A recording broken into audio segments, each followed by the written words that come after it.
People have always been fascinated with miniature objects. There's people that work in ceramics, there's needleworkers, there's glass blowers, there's jewelers, there's people that make food. Just about everything that's made in full size is made in miniature by someone somewhere in the world.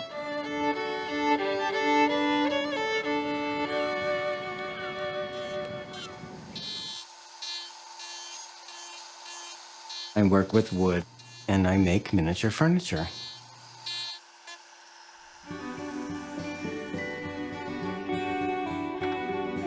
The pieces that I do are generally reproductions of antique furniture. I usually work from books, antique magazines, or auction house catalogs. I try to recreate things to be as realistic looking as possible. I work in 1/12 scale, which is 1 inch to the foot, so that my furniture will fit into scale rooms. Mark does a lot of different styles that not many other people do. He does a lot of Japanese furniture, and he does a lot of the mission style. The quality of the work is precise and delicate and phenomenal.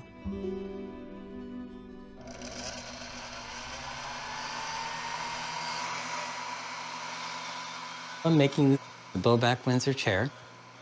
I've done close to 200 of these now. You can't do it on a regular lathe. The lathes that I use, I get from a jewelry supply company.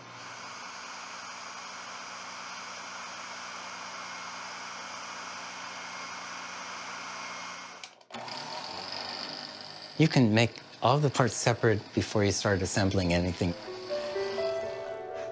I drill all the holes, the corresponding holes for all the spindles and the legs and the bow back piece in the back. Then I start carving the seat.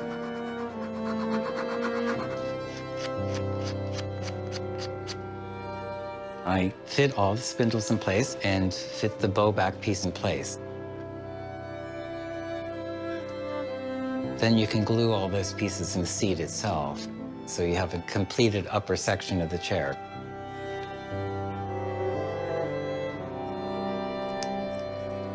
And then the leg structure is all attached to that. So basically, these are made exactly like a real chair would be made. It's just a smaller scale than full-size woodworking.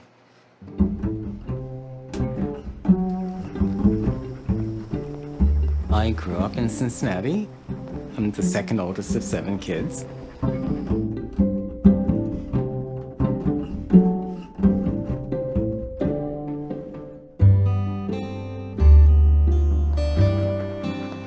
I've always loved nature, so I was always walking a lot.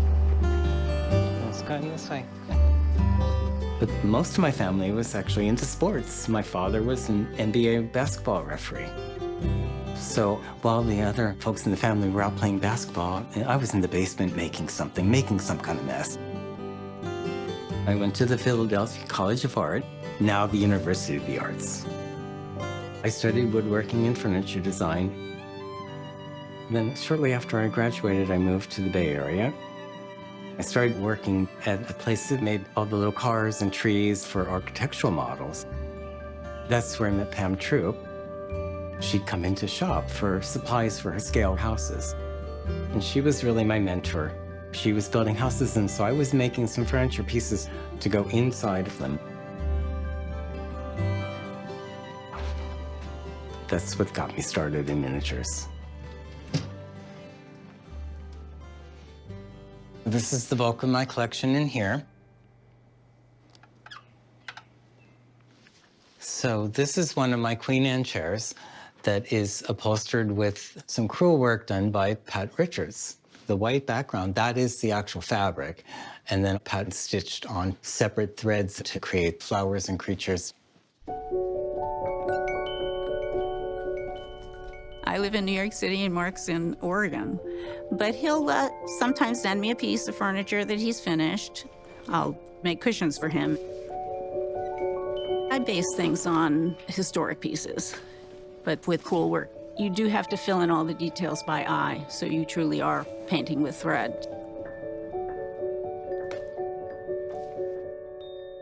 The original of this pie boy is in the Metropolitan Museum in New York.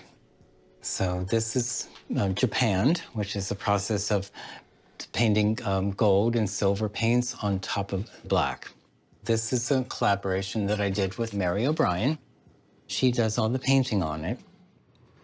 We've been working for over 20 years together. He makes furniture, he likes tools. I prefer the paintbrush, so we match up well. It's country painting style with lots of brushstrokes. And the door is open, yes. Yeah. Yeah. They all do. They have to kind of tip them a little bit to get them up.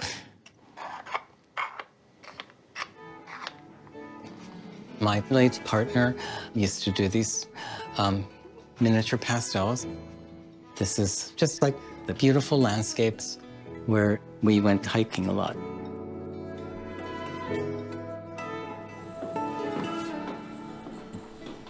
I started teaching in 2000 at the International Guild of Miniature Artisans. They've been doing that school for 40 years in this small town called Castine in Maine. It was the first time I had ever taught anything. That's when I really found my art family. I never felt so appreciated. He's a great teacher. So patient with all the students' different learning processes. So Guild School is our brigadoon. It blossoms once every June, and when we're done, it closes and goes away till the next year. In making miniature furniture, it's really nice to have the actual object in front of you, which I have done with several of my own pieces. So this is a piece of Japanese furniture that I own, that I recreated in miniature, and Mary O'Brien painted the panels. And there's a little slot underneath here for your finger that you don't see to open the door. So there's no handles. I did the same thing on this, but it's really tiny, so you just go in with tweezers or something to open the door.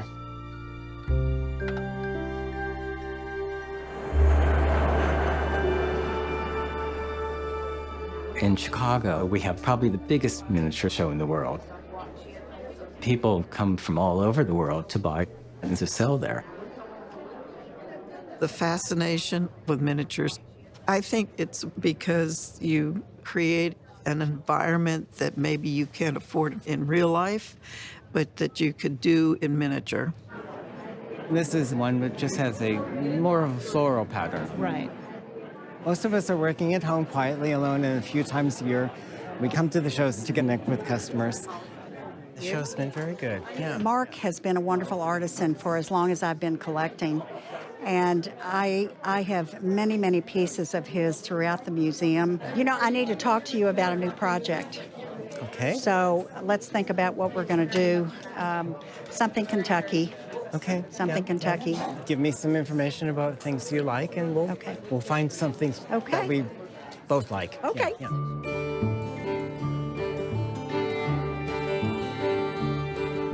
I'm here with my colleagues that I work with, my needlework friends. When we get together here or up at school, it's Old Home Week. We come from all over, but it has become a community. This is our newest piece, and I put the background colors on, and then I send it to Mary, and she does all the decorative painting on top of that. Do you do it under a mic, like a mic? I wear goggles, Goggles, and they're yeah. getting stronger and stronger. Beautiful, beautiful Yes. work.